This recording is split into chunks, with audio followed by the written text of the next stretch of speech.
about the situation in Germany and how the relationship between church and state changed over the centuries. Because we started in the medieval times with a concept where the relationship between church and state was... In the medieval times, the relationship between church and state was seen as God-given, and all power was seen as God-given power. So we had, on the one side, the spiritual power seen as God-given, but also the worldly power seen as God-given.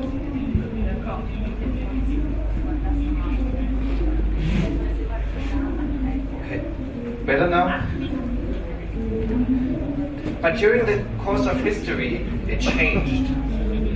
There was a lot of interference between state and church. In the time of dictatorship during the Nazi period, the state tried to occupy the churches for its own means.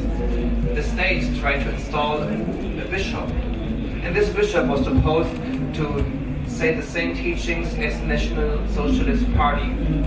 In this time, theologians argued that it can't be that the church and state are so close and are so interchangeable. In a very famous confession they said, "We reject false doctrine as though the state, over and beyond its special commission, should and could become the single totalitarian order of human life, doing so fulfilling the church's vocation as well. We also reject the false doctrine as though the church, over and beyond its special commission, should and could appropriate the characteristics, the tasks, and the dignity of state, though becoming an organ of the state." This shows that we had many changes in our history of the relationship between church and state. I want to talk about the relationship of our modern days, how church and state in Germany are working together today.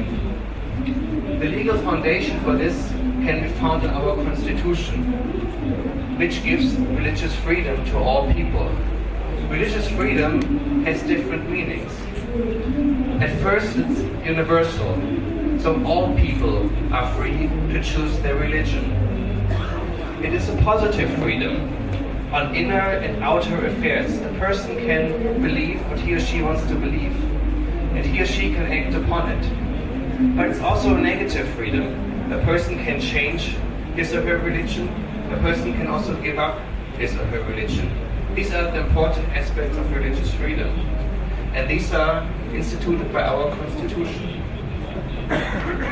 Our Constitution also holds for the separation of state and church. It's an agreement of peaceful separation, different from the French model. It says, though church and state are separate, they can cooperate on certain issues. There is no state church, our Constitution says. And the state needs to be neutral to all religions. It cannot favor a certain religion, it cannot hold a certain religion as a special religion. But the neutral state is also not allowed to answer religious questions.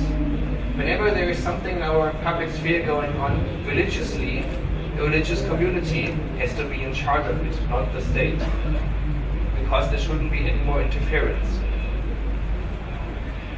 We don't have the concept of laicism. Our concept can be better described as laicity. And there's a fundamental difference. Whereas laicism says religion should not be shown in public, where some laicists even go so far and say you cannot wear a headscarf in public, you cannot wear religious expressions, you cannot wear any symbols. We say, no, religion can be a public matter, but it has to come by the people, not by the state. It also can come by the mosque, by the synagogue, by the church, but it can only come by the religious communities, not by the state itself. We believe in a very strong civil society, because a civil society is good against a totalitarian state. And a civil society is made up of many different groups, labor unions, but also churches, religious groups like the Muslim communities, Jewish communities, and people of other faiths or people without faith who organize themselves. I want to give you 3 short examples on how this is possible in Germany and how things are done. First, there is religious education in all public schools, in almost all of the 60 states of Germany. Religious education is taught, and it's taught in charge of the religious communities. It's not a privilege just of the churches.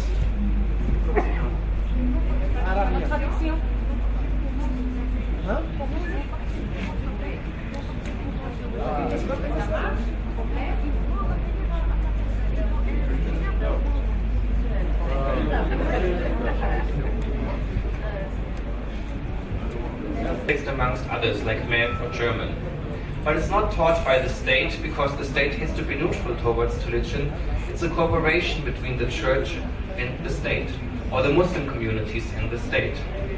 This is also seen as a cultural affair, because our state holds the view that it is important to have values, that it's also important to have religious values, but what these values are cannot be stated by the state. For a long time, the Catholic Church and the Protestant Church are teaching religious education in schools. Since the 1960s, more and more Muslim people are moving to Germany and are living and working in Germany. Their children also want to have the possibility to have Muslim religious education in public schools. Therefore, some states already started a program where university-educated teachers can teach Muslim religious education in schools. It has to be made sure, as for Protestant and Catholic religious education, that this is not meant to be missionizing or convincing students of certain views, but to educate. Scientific views have to be held. There has to be a critical reception of sacred texts. There also has to be a historical perception of those texts. All people who teach need to be educated at public universities.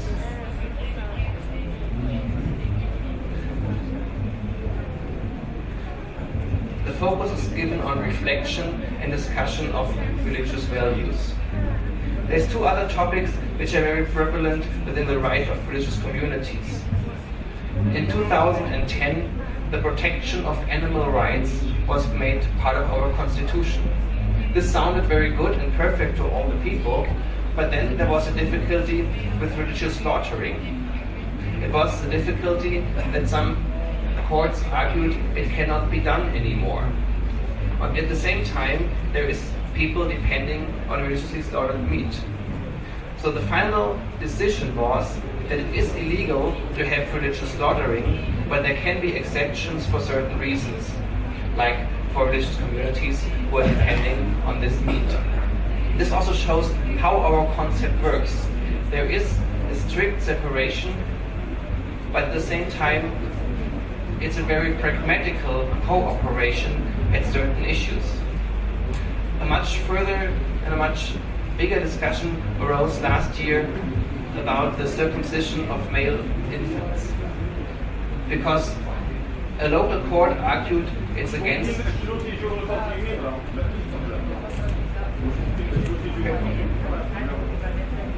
Okay, so there was a big discussion about the circumcision, and when the circumcision law is. But it's only 1 minute.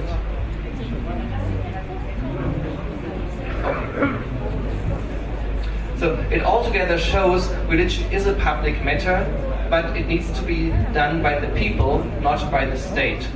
The churches, the people, and the religious communities are important for society, but the separation of state and church is also a big thing that all religious community can prosper from. Thank you very much. Ensuite, il y a un grand entre les mains des communautés religieuses et pas de l'État.